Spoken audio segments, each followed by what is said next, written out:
غصہ ایک غیر ارادی فعل ہے، لیکن پھر بھی اتنا سمجھدار ضرور ہے کہ خود سے تغڑے پر نہیں آتا، اور اگر آ بھی جائے تو اندر ہی اندر رہتا ہے، باہر نہیں آتا۔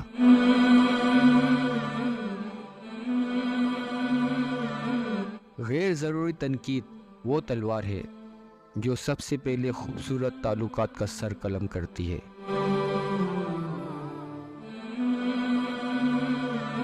جسم گندا ہو تو لوگ دور ہو جاتے ہیں، دل گندا ہو تو رب دور ہو جاتا ہے۔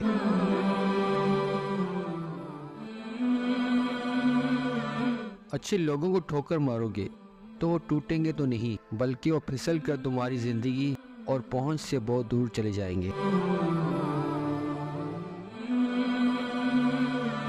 کبھی ایسا بھی ہوتا ہے کہ ہم پر آنے والی آزمائش ہمارے لیے ہوتی ہی نہیں، اس کا مقصد ہی دوسروں کی اصل شکل دکھانا ہوتا ہے۔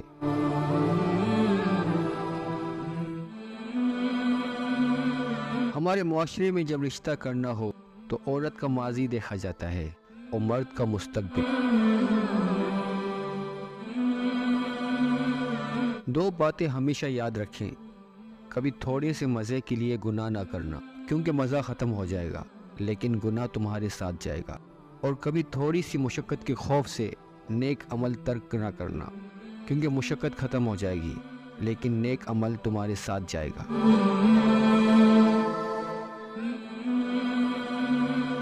میرے وہم سے میرے گمان تک یہ مرحلہ وفا کا تھا، میری طلب سے میرے نصیب تک یہ معاملہ خدا کا تھا۔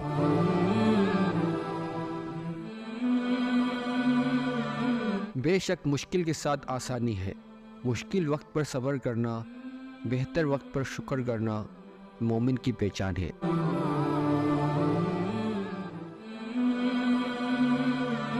جو ظلم کے ذریعے عزت چاہتا ہے، اللہ تعالیٰ اسے انصاف کے ذریعے ذلیل کرتا ہے۔